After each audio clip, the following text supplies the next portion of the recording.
Oh, my guessing one as You well. want a lapel or you want this mic? I don't mind, whichever is easier. उनको ही दो. So do we open this or what do we do? I think we do.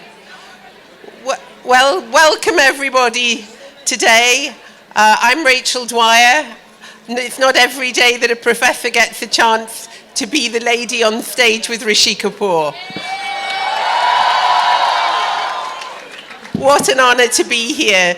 Rishi Kapoor for us is many people. He's a star, he's more than a star. He's Akbar, he's Raj, he's all of these in one, and now today he's here because he is now an author. So we're going to begin by opening his book and launching it officially.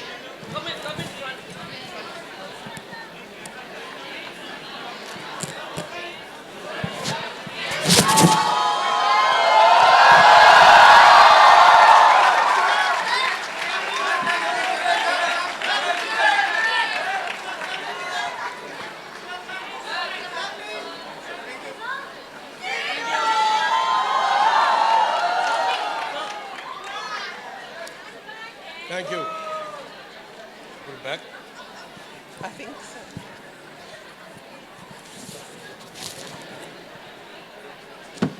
So I don't have it. Seat's quite tight as well.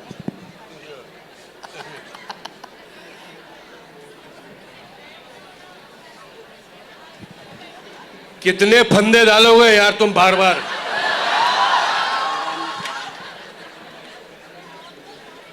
नमस्कार जयपुर. अब racial जी आपसे बात करेंगे, उनको सुनिए. You know that sometimes when you're on the stage and you know that you're not really there to do very much apart from to keep this one going, because there's so much we have to talk about today with this amazing book. I've been lucky enough to read the book cover to cover, and congratulations. Thank you. I mean, it's a book which really gives us great insight into many things, into Rishi himself, of course, but also into the whole Kapoor family and into the whole of the Indian film industry itself.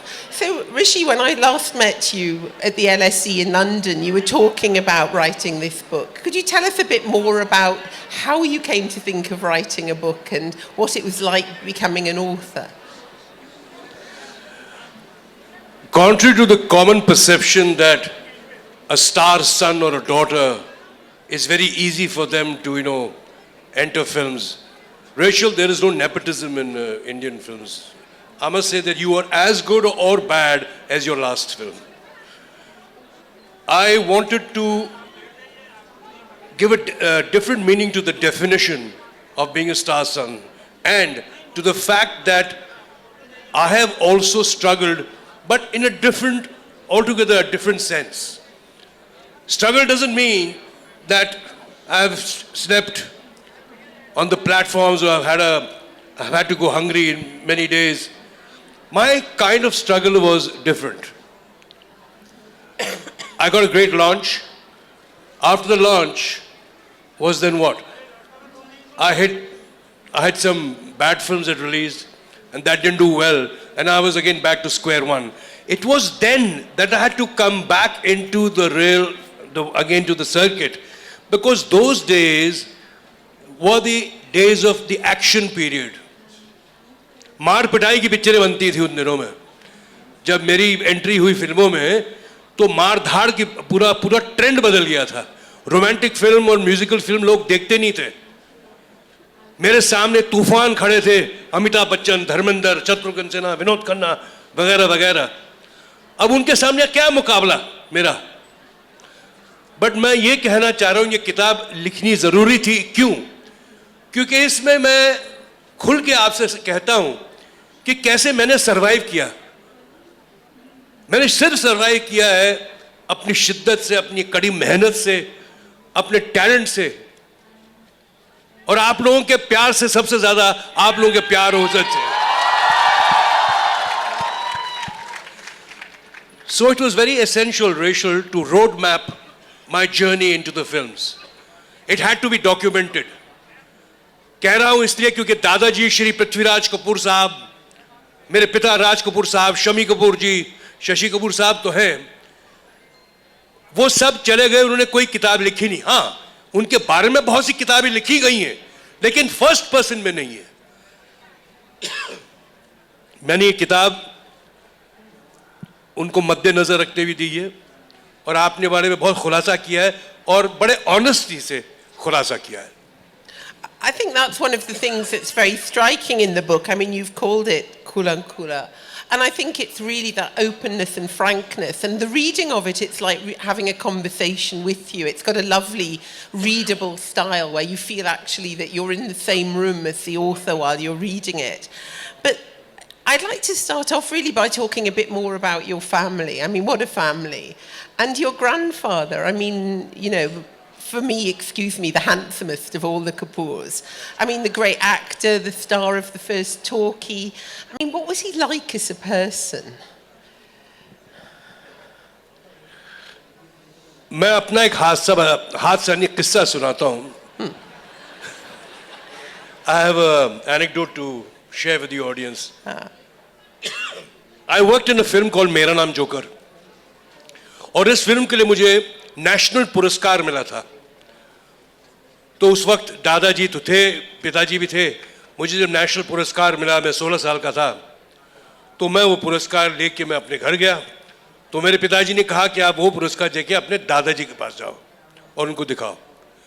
मैं पहुंचा वहाँ, दादाजी क्या पुरस्कार दिखाया, उन्होंने माथे पे लगाया, उसे चूमा और उनके आंखों में आंसू आ गए. मुझे घबराहट हुई कि मेरे से कोई गलत काम हो गया कि वो रोने लगे या क्या हुआ. लेकिन जो बात उस वक्त उन्होंने कही मुझसे, आज मुझे उस बात की तमीज और समझ आती है. उन्होंने ये कहा था कि राज ने मेरा कर्जा उतार दिया तुझ पर. यानी कि मैं एक्टर बन गया. ये दूसरी पीढ़ी में एक बात चली गई कि राज ने मेरा कर्जा उतार दिया. मुझे उस वक्त तो समझ नहीं आया था, लेकिन जब मैंने जाके कहा तो मेरे पिताजी बड़े इमोशनल हो गए. लेकिन ये बहुत बड़ी बात थी कि मुझे उनका आशीर्वाद मिला. Did you understand? Of course I understood. Okay. पूरा समझ आ गया. तालियां जी, तालियां इसके लिए.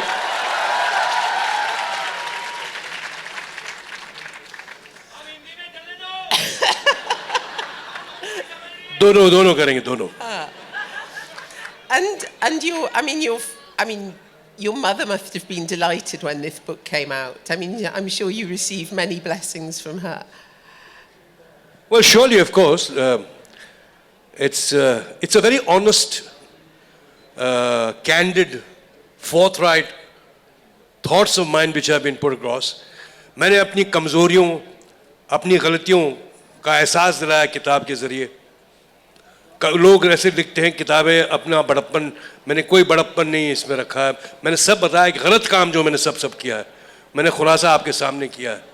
And I think it was very important for me to share it with my fans, my friends, that what my journey of last 44 years in the film industry has been.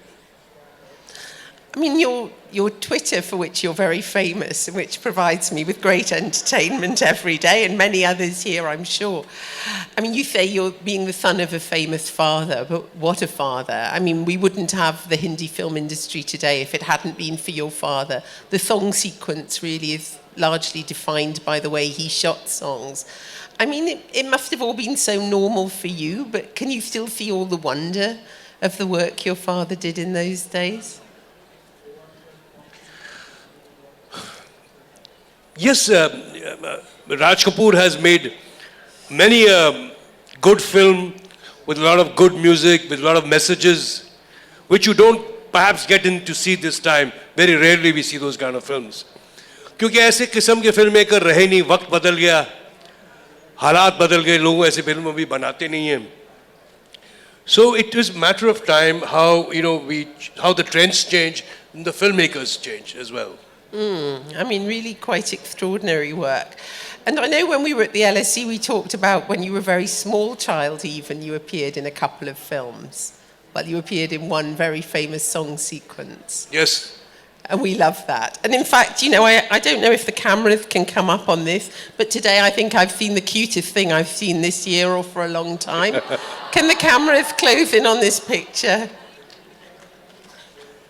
Beautiful. मैं आपको एक किस्सा सुनाता हूँ. मैं 2 साल का था तो मेरी बड़ी बहन और मेरे बड़े भाई हम तीनों को एक शॉट देना था श्री 420 फिल्म के लिए. और वो शॉट सिर्फ गाने की एक लाइन थी और बस सिर्फ चलना था और कुछ नहीं करना नहीं था. बट लेकिन चलना था बारिश में. हुआ ये कि बारिश जब रिहर्सल में होती थी तो मेरे आंख में पानी चला जाता था तो मैं रोने लगता था तो शॉट कट जाता था. तो ये करें क्या, मैं रोऊं कि मैं शॉट नहीं दूंगा. तो मैंने उस वक्त भी स्टार टेंट्रम्स फेंके हैं. मैंने बड़े पर तकलीफ पहुंचाया जब मैं 2 साल का था. तो हुआ ये कि फिर नरगिस जी को आइडिया आया और उन्होंने एक चॉकलेट मेरे सामने दिखाया और कहा कि अगर तुम ये शॉट दोगे तो मैं तुम्हें ये चॉकलेट दूंगी. तो हुआ क्या, नेक्स्ट शॉट आंखें ऐसी चुंदिया गई थी, ऐसे खुल गई थी और ऐसा शॉट दिया कि पानी तो क्या, आप कुछ भी लाए थे मैंने शॉट देना था. तो मैंने रिश्वत तो उस वक्त लेनी शुरू कर दी थी. So that was the first time I said I threw a star tantrum when I had to do this. And Mera Naam Joker, I mean, a huge film to begin in, a film which at the time didn't get the recognition it was due, but now is regarded as something of a classic. Tell us a bit about your father casting you in that and what it was like working for the first time with him. ऐसा है कि जब मेरा नाम joker बन रही थी तो उन्होंने मेरे माताजी से पूछा कि मैं ऋषि को मेरा नाम जोकर में ले सकता हूँ जो कि मेरे बचपन का पार्ट करे. हम डाइनिंग टेबल पे बैठे थे, खाना खा रहे थे, पापा मम्मी और मैं. तो जैसे पापा ने मम्मी से कहा तो मेरे कान बिल्कुल खड़े हो गए. लेकिन मैंने इसका कोई एहसास उनको नहीं दिलाया कि मैंने इसको बड़ी अच्छी तरह, मैं बड़े कॉन्फिडेंटली आराम से खाना खा रहा था. मैं ये 14 या 15 साल का था. तो माताजी ने ये कहा कि अगर स्कूल में ये मुझे मेरी पढ़ाई पे डिस्टर्ब ना करे और स्कूल से बहुत देर तक बाहर ना रहे तो जैसे आप समझो वो कीजिए. तो उन्हें तय कर लिया कि मैं अब लेने वाला हूँ ऋषि को मेरा नाम जोकर में राज कपूर का बचपना करने के लिए. तो जब मैंने ये सब सुना मैंने आराम से एक्सक्यूज मी कहा, हाथ धो के मैं अपने बेडरूम में गया. और बेडरूम में क्या किया मैंने कि जो मेरा स्टडी का टेबल था वो स्टडी के टेबल पे मैंने दराज खोला, एक वहां से मैंने किताब निकाली, दे धना धन, वहां अपना ऑटोग्राफ प्रैक्टिस करना शुरू कर दिया.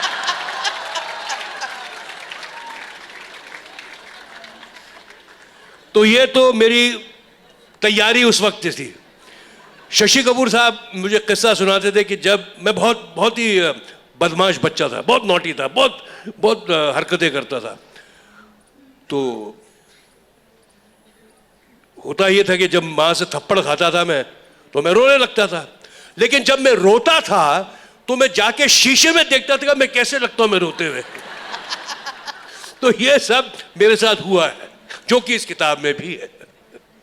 But 1973 was the film for me. I mean, Bobby.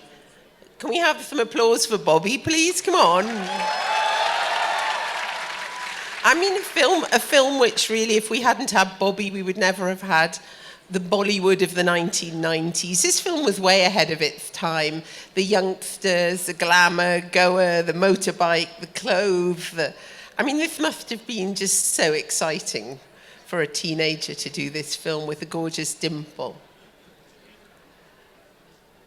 Bobby का सबसे बड़ा प्लस पॉइंट ये था कि जो किरदार थे दोनों वो उसी उम्र के थे. मैं 20 साल का था, डिम्पल शायद 15 साल की थी.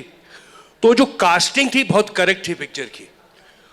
बिकॉज उससे पहले जो ऐसे फिल्मों में करते थे वो सब 40 साल के हीरो करते थे. सो एक रिफ्रेशिंग मोमेंट ये हुआ कि सही ऑडियंस के लिए सही लोग आए. फिर म्यूजिक बहुत अच्छा था, रोमांस बहुत अच्छी थी, पिक्चर बहुत अच्छी गई. लेकिन उसके बाद बॉबी के बाद मेरा दिमाग जो ना पूरा घूम गया था. 20 साल का लड़का, इतनी शोहरत, इतना नाम. 20 साल, आज के बच्चे भी 20-21 साल की उम्र में ऐसी उनको सिचुएशन नहीं मिलती है. तो आप इमेजिन कीजिए 1973 में मेरे क्या हालात होंगे. तो बॉबी ने मुझे मैं मतलब उड़ रहा था, लेकिन ऊपर वाले ने मेरे पर जो है बहुत जल्दी काट दिए और मैं जाके गिर बैठा. और फिर उसके बाद जिंदगी की मेरी स्ट्रगल शुरू हुई.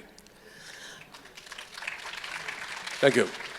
But I mean, Bobby, for me, among many things, are the songs. What music, what songs, and which for you was the song that you most enjoyed doing? Okay, I must tell you this also. I have an anecdote. Bobby जिंदगी में मैंने पहला गाना जो गाया है वो था मैं शायर तो नहीं. हाँ जी, पहला गाना. तो हुआ यूं कि बहुत एक्साइटमेंट थी कि गाना गाना वाला पिक्चर में. जाहिर है कि पहली बार आप गाना गाओगे तो आपको एक्साइटमेंट तो होगी. तो सेट पे गया तो मैंने अपने असिस्टेंट डायरेक्टर से पूछा कि कोरियोग्राफर यानी कि डांस मास्टर कौन है. तो उन्होंने बोला कोई नहीं आया. ठीक, आता होगा. उसके बाद राज साहब को बुलाया गया सेट पे, कोई शॉट तैयार है, आप ले लीजिए. तो जब राज साहब सेट पे आए तो उस वक्त तो मुझे थोड़ी एंग्जाइटी जो है मेरी बढ़ गई. तो मैंने उनसे पूछा, मैं साहब ही बुलाता था अपने पापा को, साहब कि वो डांस मास्टर या कोरियोग्राफर तो आया नहीं है. तो उन्होंने उससे कि तुम्हें डांस मास्टर या कोरियोग्राफर की क्या जरूरत है, खड़े रहो उधर और गाना करो.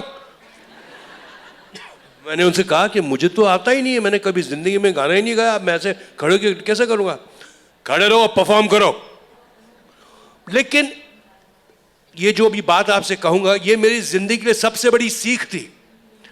इतनी बड़ी उन्होंने मुझे एक गिफ्ट दी थी. उन्होंने मुझसे कहा कि अगर मैं कोई डांस मास्टर लाता या कोई कोरियोग्राफर लाता तो वो जो आपको दिखाता करने के लिए वो तो कर चुके हैं सब हीरो जो आजकल मार्केट में. अमिताभ बच्चन है, धर्मेंद्र है, शशि कपूर है, संजय खान है, सब है. तो लोग कहते हैं कि भैया तुम तो राजेश खन्ना और अमिताभ बच्चन की कॉपी कर रहे हो, तो तुमको अपनी छवि खुद बनानी है, खड़े रहो और गाना खुद गाओ. ये मेरे लिए सबसे बड़ी एक नसीहत थी जो पापा ने मेरे को दी थी. Did you understand? Okay. But I think also in that film we remember your outfits, the leather jacket, the blue bush safari suit, the outfits. And I have to say I've had one big disappointment today, that What's you that? didn't wear a sweater. Well, that came much later on in life. But, you know, those kind of clothes were the fashion those days, Rachel. And you obviously reflected those times where you were in. It was very trendy to have worn that time. You know, it's very trendy. उस वक्त का fashion ही वो था, जो bell bottom इतने फैले हुए थे. So I have no regrets. People liked that and we moved on. But after Bobby, I mean, you talk about this very sensitively in the book, that after such a high there had to be a low. True. Would you like to say a little bit about the low? I told them about it. I went under the low period and I had to fight, you know, because the trends had changed. And people were only seeing action-oriented films, as I said earlier. So I had to really make my mark. मेरे वक्त और हालात के साथ मैंने बहुत मुकाबले किए. मुझे वो समंदर में फेंका गया जहाँ के भाव बहुत ज़बरदस्त थे समंदर के. और मुझे वो तैरने के लिए वो जो करंट थे, जैसे मैंने आपको एक्शन एक्टरों के बारे में कहा, वो बहुत बहुत मुश्किल का काम था. लेकिन ऊपर वाले ने मेरा बहुत साथ दिया और सबसे ज़्यादा आप लोगों ने मेरा साथ दिया.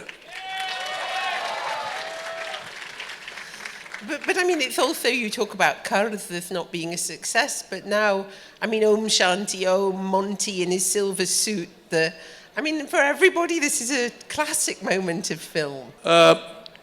It so happened more. Curse was a successful film, but it had to be even more, you know. What had happened that, हुआ ये था कि जब कर्ज लगी, कर्ज में म्यूज़िक बहुत अच्छा था, कहानी अच्छी थी, लेकिन जैसे कि आजकल हो रहा है, उन दिनों में एक हफ्ते बाद एक बहुत बड़ी पिक्चर आ रही थी जिस फिल्म का नाम था कुर्बानी. उसमें Feroz Khan, Vinod Khanna, Zeenat Aman, foreign shooting, action film, lot of sex, lot of great music also in that film.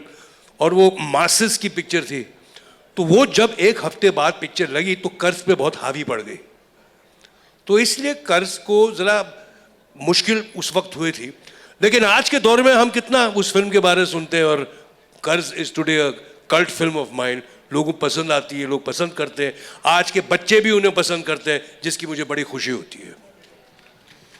I mean, and a wonderful film. But you become really at this point the romantic hero of the 70s, don't you? And when Amitabh comes along, you felt that he was in any way encroaching in your territory, or you felt you always had separate areas? No, we had separated areas. He was more of an action hero, the angry young man, and I was immediately opposite. I was a musical romantic hero.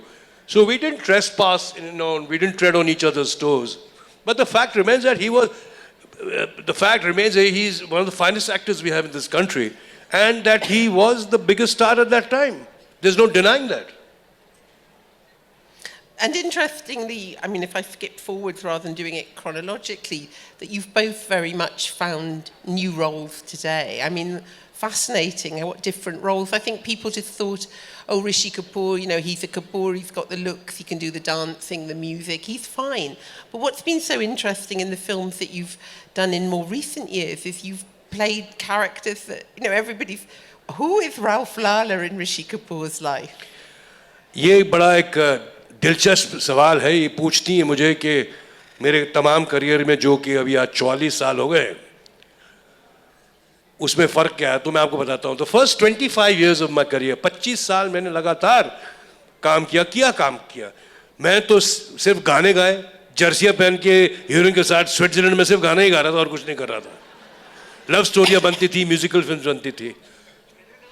लेकिन ये जो मेरा second innings है, ये जो दौर है मेरा, मुझे पहली बार एक्टिंग की चांसेस मिले जा रहे हैं। मुझे रोल्स तो अब मिल रहे हैं मुझे आके, तो मैं आपके सामने भांत तरीके से पेश आता हूं। कभी नेगेटिव हो जाता हूं, कभी पॉजिटिव हो जाता हूं, कभी 90 साल का हो जाता हूं, तो ये तो मैं समझता हूं कि मुझे मालिक का बहुत शुक्र अदा करना चाहिए कि मैं उस दौर में हूं जिस दौर में मेरा बेटा भी काम कर रहा है। ऐसे मौके बहुत कम मिलते हैं कि बाप बेटा उसी दौर में काम कर रहे हैं। मैं अब कैरेक्टर एक्टर हूं, लेकिन I am enjoying this second phase of mind, because अभी तो मुझे कैरेक्टर्स मिलने शुरू, मैं एक्टिंग तो अब मैंने शुरू की है। तो जो पहले 25 साल था वो सब आपका बेवकूफ बना रहा था मैं। But who could have believed though that you could play a middle class teacher in Delhi? Yash Chopra called me in Moscow, and Ati took the phone. He said, "Dad wants to speak to you." I thought he might be speaking to me about something. Or Ranbir had just worked in that rocket salesman of the year. So perhaps he was talking, and he went on and on praising me. I'm thinking that he's praising Ranbir in the film Rocket Singh. लेकिन हुआ ये कि he was telling me that I have always made glamorous films with you. I never knew that you could look like a common man, a common middle class man. I said, you never tried me as an actor. आपने सिर्फ मुझे वही roles दिए, sweater पहनो, romance करो, कभी नीतू तो कभी श्रीदेवी तो कभी सोनम, कभी एक्टिंग का चांस देते तो मैं करता ना। तो ये यश चोपड़ा साहब के साथ मैंने ये वार्तालाप हो चुकी है। But are you gargling? What are you doing?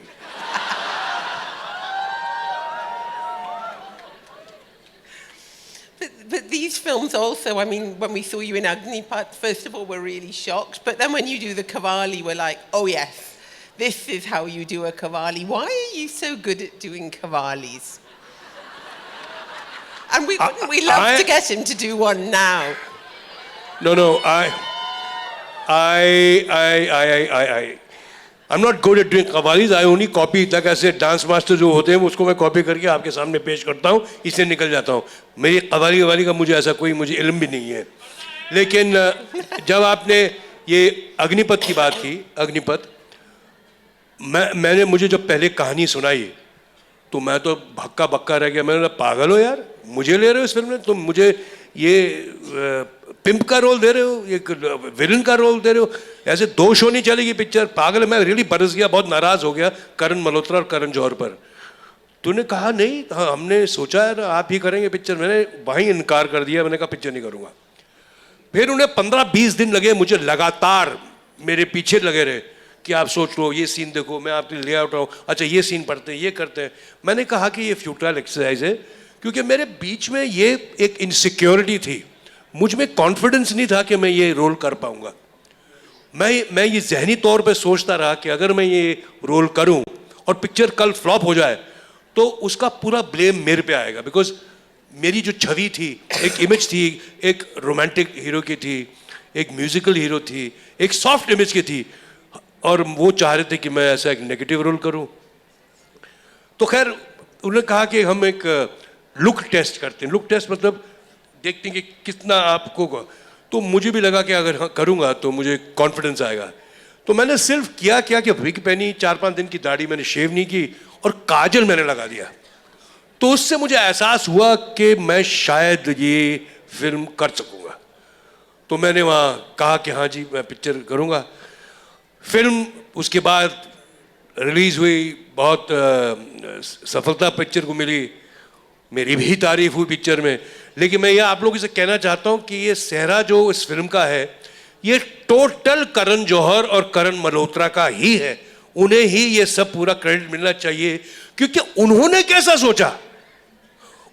कैसा सोचा कि ऋषि कपूर ही वो आदमी है वो ये जो ऐसा रोल कर पाएगा। मेरे में तो हिम्मत ही नहीं थी करने की। उन्होंने ये तवज्जो और मुझे मेरा कॉन्फिडेंस बढ़ाया, तब जाके मैंने ये फिल्म की। That's how it happened. But when you talk about selecting roles for films, I mean, one of my all-time favourite films is Amar Akbar Anthony. How on earth were you told this story? How did you select the film from Manmohan ji? Okay, I'll have to. ये actually मैं आपको करके दिखाता हूँ।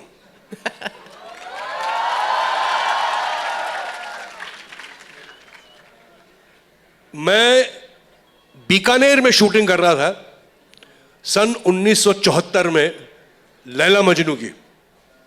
74 या 75 की बात है ये। उन दिनों में मोबाइल फोन तो बहुत दूर, कभी सोचा भी ना किसी के पास, बट ट्रंक कॉल भी नहीं लगते थे। अर्जेंट ऑर्डिनरी तो भूल जाओ, लाइटनिंग कॉल भी नहीं लगते थे उन दिनों में। तो मैं एक दिन पैकअप के बाद, शूटिंग के ख़त्म होने के बाद, मैं बिलियर्ड खेल रहा था अपने सहकलाकारों के साथ। तो भागता हुआ एक वो वेटर आया, कहने को कि ऋषि कपूर कहा, ऋषि कपूर साहब आपका लाइटनिंग कॉल आया बॉम्बे से। तो मैं घबरा गया। उन दिनों में कोई कहता कि लाइटनिंग कॉल आया तो घबराने की कुछ बात थी, किसने मुझे लाइटनिंग कॉल किया। तो मैं जब वहाँ पहुँचा तो मुझे मालूम पड़ा कि मनमोहन देसाई मुझसे बात करना चाह रहे हैं। मेरा सेक्रेटरी वही वहाँ है। अच्छा, थोड़ा इससे पहले ये बैक स्टोरी जानना ज़रूरी है कि मनमोहन देसाई पता नहीं किस तरह के डायरेक्टर थे यार। वो थे कि 3 आदमी बिस्तरे पे लेटे हुए और वो तीनों अपना खून दे रहे एक माँ पे। वो कुछ भी कर सकते थे, वो ग्रेविटी को डिफाई कर सकते थे, वो घोड़े चला सकते थे, स्काई के कुछ भी कर सकते थे। तो मेरे माइंड में ये मनमोहन देसाई के बारे में एक विचार थी। उन दोनों में वो बना रहे थे पिक्चर धर्मवीर।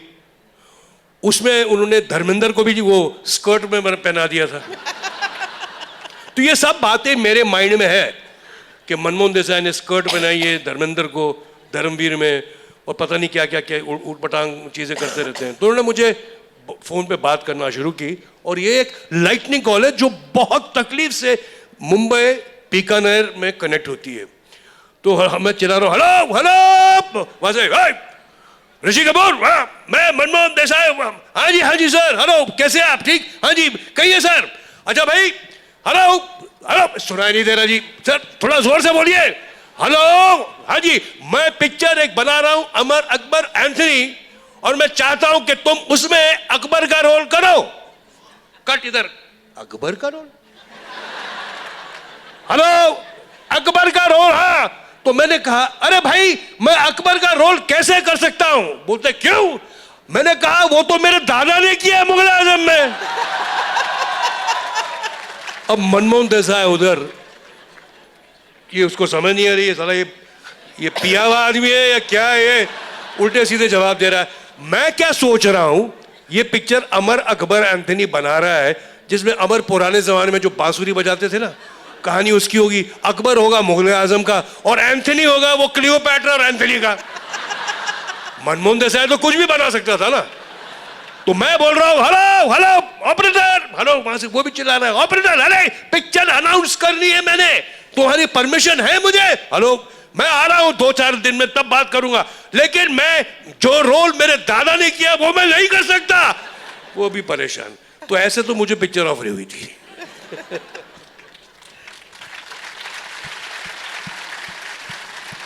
देखिए, ये ऐसी बातें, ऐसी यादें, ऐसे एक जो हमारी जर्नी है, ये सब मेरी किताबों में है। और ये बहुत अच्छे हादसे तो नहीं कह सकता हूँ, किस्से हैं, कुछ हादसे भी हैं जो हर किस्म के आपको गुदगुदाएंगे, कभी आपको शायद आपकी आंखों में आंसू भी आ जाए।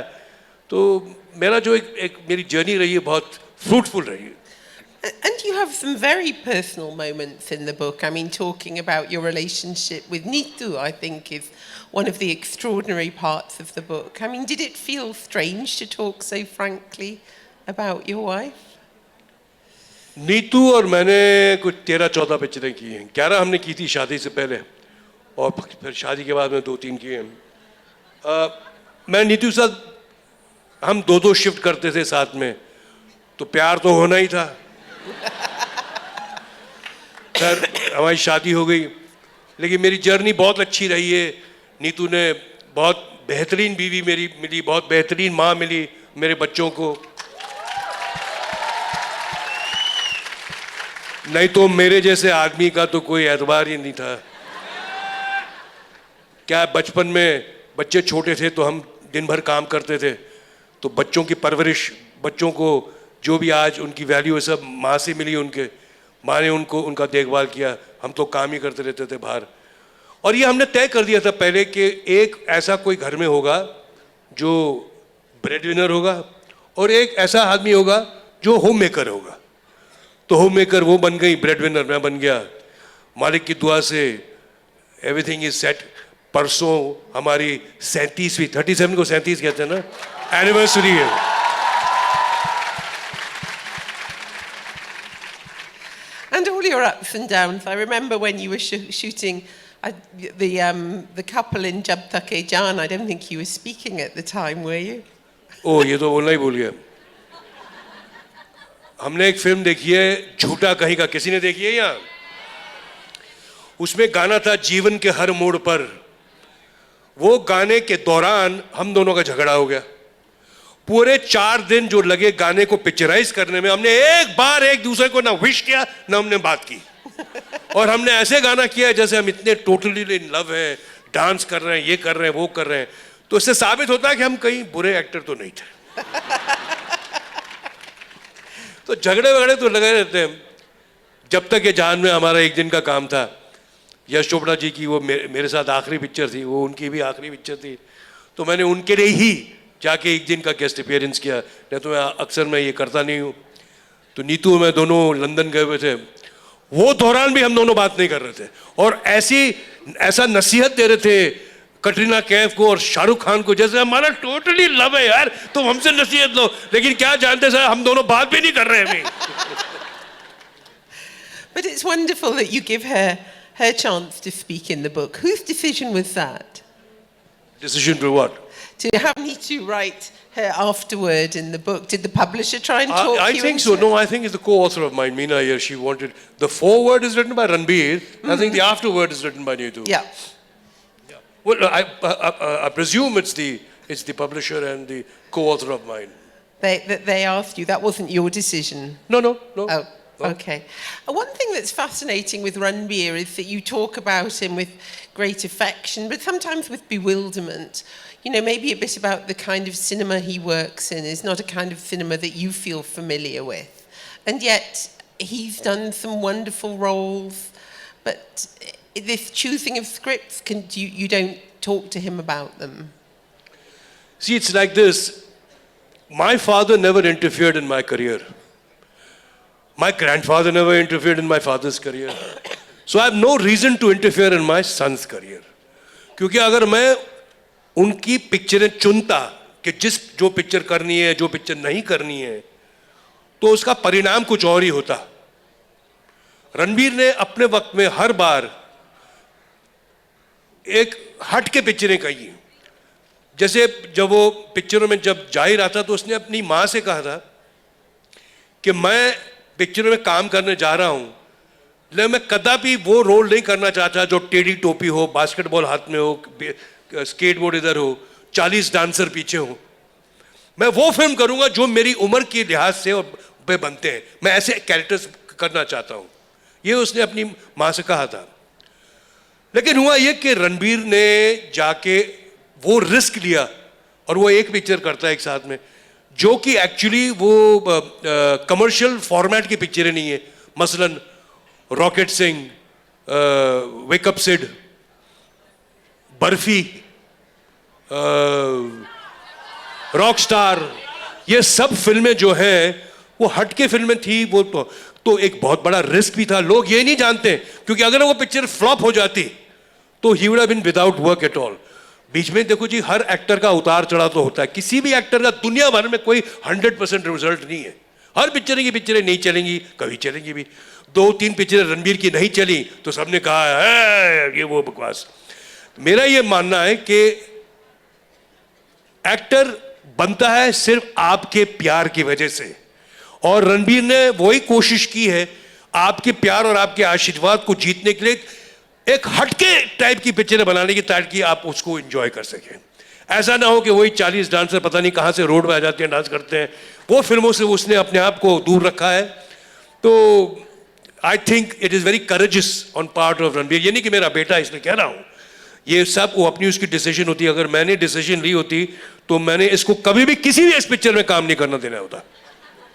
लोग कहते थे ही इज कमिटिंग सुसाइड.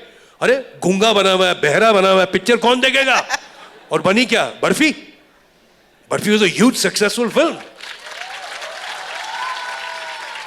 मुझे बहुत लोग कहते थे अपने बेटे को समझाओ, क्या कर रहा है ये, ऐसी पिक्चर थोड़ी करनी चाहिए, you have to be hero, heroic film करो.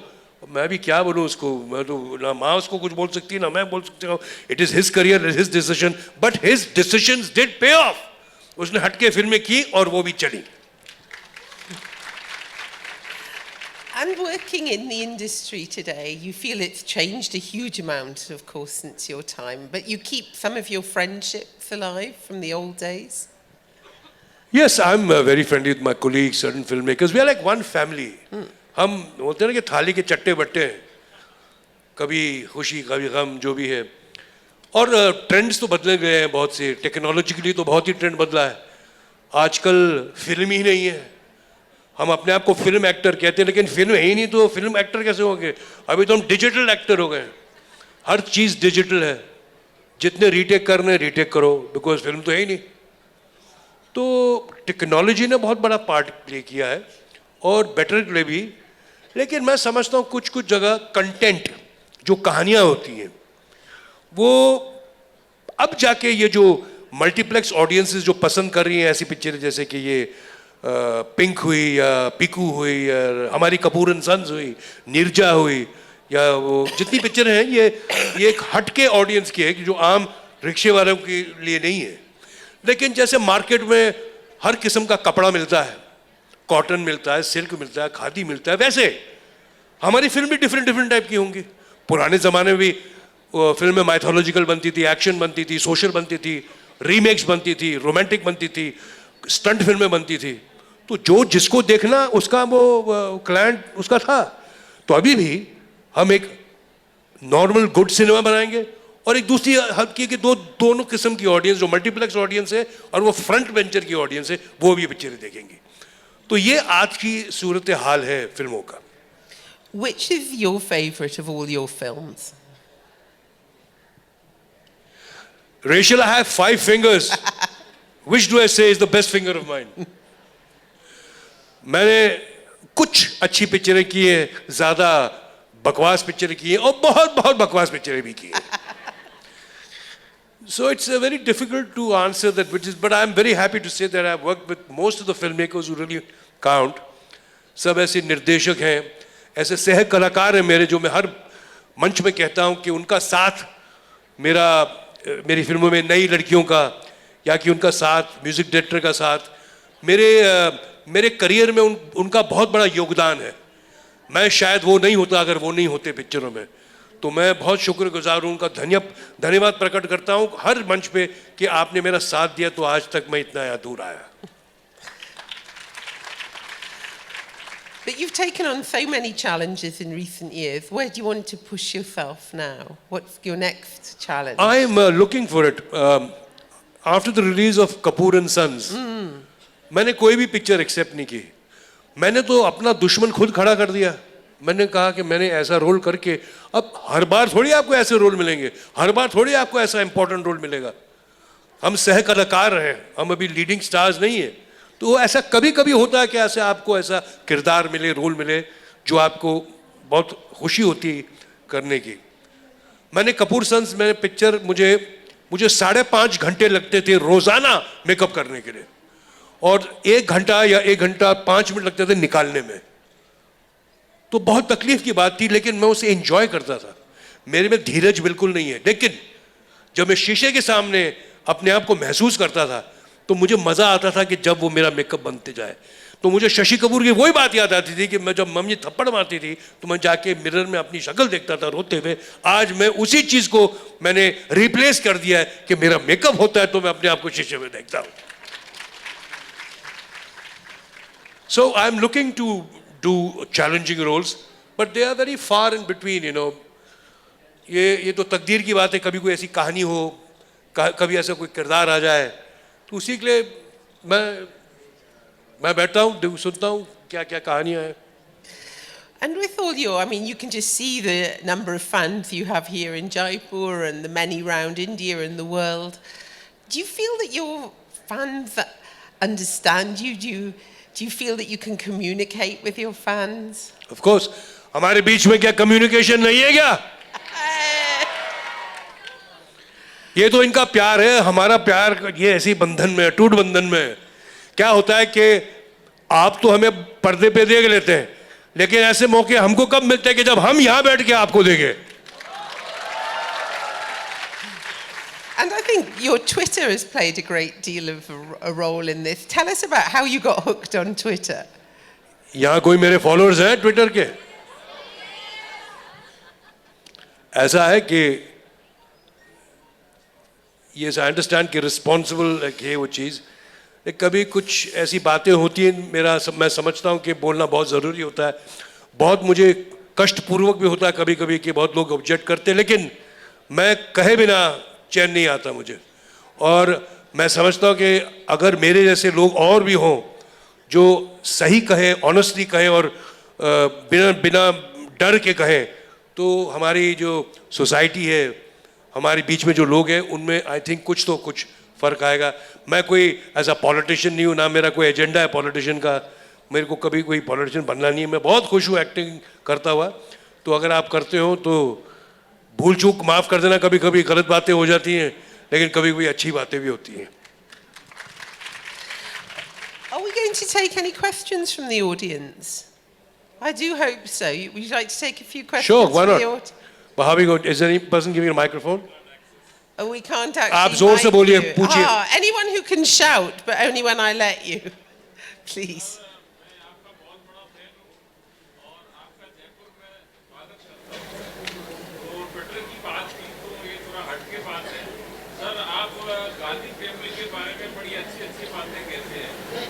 सारा देश नाम के सारी मकानें, सारी बिल्डिंगें उनके नाम है। तो मैं आपसे ये पूछना चाहता हूँ, तो हमें मतलब जो उनकी विचारधारा है उससे आप सहमत नहीं है, इसका मैं समर्थन करता हूँ कि देश में और भी लोग हैं जिनका नाम होना चाहिए। तो इस बारे में आप अपने विभाग का जो वो कह रहे हैं, जो आप कह रहे हैं, वो तो मैं ही तो कह रहा हूँ। मुझे किसी परिवार से कोई बैर नहीं है, मैं बहुत इज्जत करता हूँ। जैसे कि आप लोग जानते होंगे कि मैं किसी के खिलाफ नहीं हूँ, कोई मेरा बैर नहीं है। लेकिन मुझे सिर्फ इस बात की तकलीफ हुई थी कि मुंबई में एक नया पुल बना था, it's called Bandra Worli link road, आज से कुछ 6-7 साल पहले। और मैंने वो देखा था उस पुल का नाम श्री राजीव गांधी साहब के नाम पे, प्राइम मिनिस्टर राजीव गांधी के नाम पे था। तो मैंने सोचा कि प्राइम मिनिस्टर साहब की मृत्यु तो हो गए 10, 12, 15 साल, तो अभी भी ये नेशनल एसेट्स उनके ही नाम पे हो रहे हैं। तो मैंने सिर्फ ये एक जागृति पैदा करनी थी कि क्या हम अपने मुल्क में एक ही परिवार के सब जितने इंपॉर्टेंट एसेट्स हैं उनके ही नाम पे करनी चाहिए। क्या जरूरी नहीं कि जिस शहर में और भी तो कोई एमिनेंट सिटीजन्स होंगे, नागरिक होंगे जिन्होंने अपनी शहर का बड़ा बढ़ावा किया, उनका नाम किया, उनके नाम पे भी तो होने चाहिए। हर शहर में उनके ही परिवार के, कभी कोई अस्पताल है तो कभी सोचना कोई स्कूल है, कोई यूनिवर्सिटी है। दिल्ली शहर में 64 ऐसे हैं उनके नाम पे। क्या 64 होने की जरूरत है? तो मेरा सिर्फ ऑब्जेक्शन इस बात पे था, अब मुंबई का जो पुल है वो होना चाहिए था जे.आर.डी. टाटा के नाम पे। जे.आर.डी. टाटा का क्या कंट्रीब्यूशन इस देश में? मैंने बोला कि लता मंगेशकर के नाम पे होना चाहिए ये पुल, क्या कंट्रीब्यूशन उनका भी। ऐसे तो इतने एमिनेंट सिटीजन्स हैं हमारे देश में, उनके नाम पे करो ना। सब अपने जो पॉलिटिकल पार्टी आती है अपने पॉलिटिशियंस के नाम पे चालू हो जाते हैं। तो मुझे इस बात से बिल्कुल सहमत नहीं है। कॉन्स्टिट्यूशनली ये चेंज कर देना चाहिए कि आप अपने नाम पे कोई संस्था, कोई ऐसी चीज नहीं हो सकती, कोई योजना नहीं हो सकती, कोई ऐसे एमिनेंट एसेट्स नहीं हो सकते। यही बात तो मैंने आपके सामने रोशनी लाने की कोशिश की।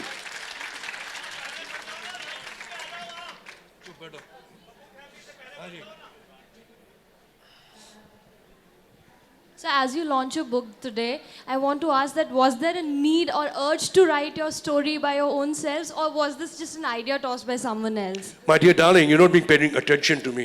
I've been talking this, right? My first question was this, कि बहुत ज़रूरी था मुझे अपने जर्नी के बारे में बताना। वो इसलिए क्योंकि मुझे ऐसे बड़े मिसकंसेप्शंस हैं हमारे बीच में कि एक्टर का बेटा एक्टर ही होगा। ऐसे बहुत से एक्टर के बेटे हैं जो एक्टर नहीं बन पाए, ऐसे बहुत एक्टर की बेटियां भी हैं जो नहीं बन पाई। आज मैं आपके सामने 44 साल से इसलिए नहीं हूं कि मैं राज कपूर का बेटा हूं, वो इसलिए क्योंकि मैंने मेहनत की है, मैंने अपने आप को सामने दिया आपके सामने। आज आपके सामने अगर रणबीर है तो रणबीर इस कातिर नहीं है कि वो ऋषि कपूर का बेटा है, वो भी मेहनत करता है और आपके सामने अच्छे मनोरंजन लेके आता है। तो यहाँ जो है ना वो कहते हैं कि पिता पुत्र का कोई जब पुत्र हो तो यहाँ तो उसने एक्टर बनना ही है, ऐसा कुछ नहीं है। ये मुझे ये किताब लिखनी जरूरी थी because I am one of the first star sons who had it very easy making the first film. पहली फिल्म तक ठीक है, फिर उसके बाद क्या भाई? उसके बाद तो जर्नी तो आपकी, आपने ही चलना है, आपके साथ थोड़ी आपके माँ बाप चलेंगे। तो ये बात आपके सामने इस किताब के जरिए जो मैंने कही है बहुत जरूरी है। I remember asking Shah Rukh Khan in 1997 who he thought was the best actor in Hindi films, and he said Rishi Kapoor. And I said Rishi Kapoor, but in 1997 he said most underrated. And what a comeback we've had. Could we take one last question? We take one from here. Hi, I'm Komal, and my question for you is about your book. I was just curious if anything that you've written in the book caused any sort of heat in your family when you were writing it. No, I don't think. I have done everything very honestly. I have not written the book. मैंने किताब इस किसी डर से नहीं लिखी है, किसी के डर से नहीं लिखी है। मैंने अपनी खामियां पे बहुत तवज्जो दिया है, मेरी कमजोरियों पे, मेरी गलतियों पे मैंने हर चीज़ खुलासा किया अपने बारे में। आप इस बात का आपको तब एहसास होगा जब आप पढ़ेंगी। मैंने अपना बड़प्पन नहीं किया, मैंने कोई नहीं कहा कि मैंने ये तीर मारा है या वो किया है। मैंने हर चीज़ वो कही है जो कि मैं छुपा सकता था, लेकिन मैंने छुपाई नहीं। आपके सामने हर चीज़ मैंने साबित करके रखी है। Well, I've now got a question. I'd like to ask Neetu to come and join us on the stage as a contributor. Ladies and gentlemen, the magnificent Neetu Kapoor.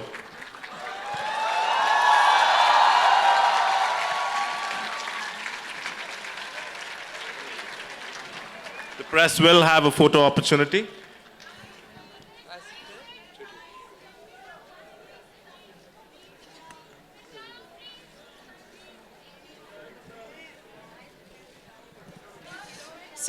Miriam, could you tell us a bit about when Rishi first told you about the book? Hello, hi. Sorry?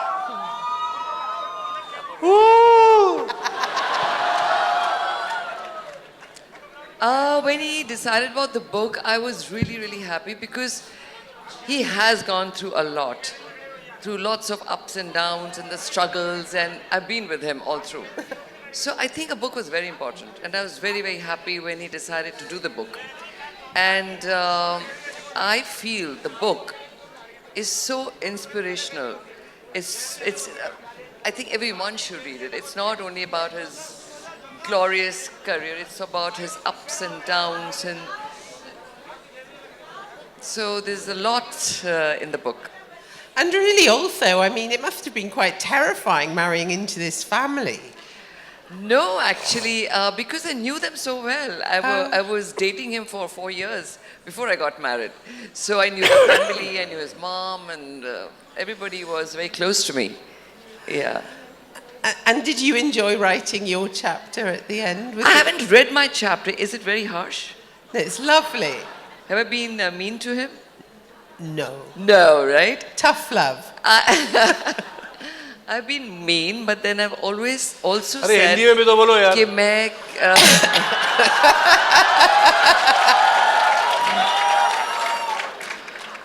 मैंने ये भी बोला है कि मैं इतने साल क्यों रही. वो तो मेडल मिलना चाहिए तुमको. कुछ तो अच्छा होगा. Like मेरी मम्मी, मेरी मदर लो. मैं समझा ये चल नहीं रहा था, चल रहा है. Sorry. वो शैतानी अभी तक गई नहीं है. You're still as naughty, you know that? Yes. And you've done just a few films in recent years. What was it like coming back? I didn't enjoy it. एक बार जब इंसान साइकिल चलाना सीख जाता है ना, तो 20 साल के बाद फिर अगर चलाना चाहे तो इमीडिएटली वो चढ़ जाता है. चल तो सकता है, but you see, I got so used to my lifestyle. But like today, you know, everyone is very disconnected in movies. They give their shots, they go to their makeup room and, काम करते हैं. So it's very mechanical. I was used to the togetherness. We used to sit together on the sets and we used to have so much fun. But today when I got back, there was no connectivity. I was very bored. So I did those 2 films, but I said I like my own space. But you must have given some of the younger heroines a bit of a fright coming back looking so as you did. I mean, amazing. I take care. And I try taking care of him, but I can't. Because the Kapoors are so focused on आप लोगों को भूख नहीं लगी क्या? 1:30 बज रहा है यार. मैं एक्टर डायलॉग वाला नहीं हूँ, गाने वाला आदमी हूँ. Well, far be it from me to get between a man and his lunch. So the book is here. I expect it's on sale here. It's available. Are there any signed copies available? Rachel Kirai, just do something for the people of Jaipur.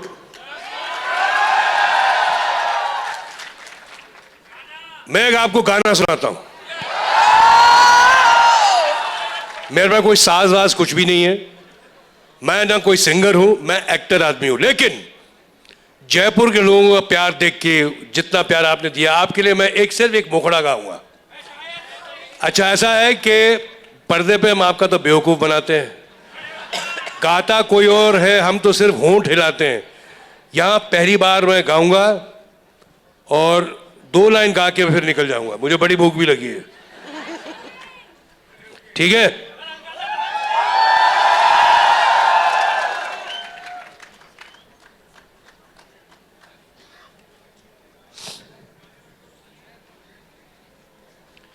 ये वही गाना है जो राज कपूर साहब ने मुझसे कहा था, खड़े रहो उधर और करो. तो अगर आप जाके अभी घर में देखेंगे, फिर से अगर बॉबी देखें और गाना देखना, तो मैं उस गाने में इतना स्टिफ हूं. पहले हाथ ऐसे जाता है, फिर ऐसे जाता है, ऐसा जाता है, कोई फ्लूइडिटी नहीं है. लेकिन ये जो मैंने किया, उसके बाद मुझे इतना कॉन्फिडेंस आया कि मैं फिर उसके बाद अपने हर गाने में अपना कंट्रीब्यूशन डालता रहा और मेरे लिए हर चीज़ ज़िंदगी भर के लिए बड़ी इजी हो गई. तो ये राज कपूर साहब ने मुझे सिखाया था, ठीक है। मैं शायर तो नहीं, मैं शायर तो नहीं, मगर ऐ हंसी, जब से देखा मैंने तुझको, मुझको शायरी आ गई। मैं आशिक तो नहीं, मैं आशिक तो नहीं, मगर ऐ हंसी, जब से देखा मैंने तुझको, मुझको आशिकी आ गई। मैं शायर तो नहीं। Thank you ladies and gentleman.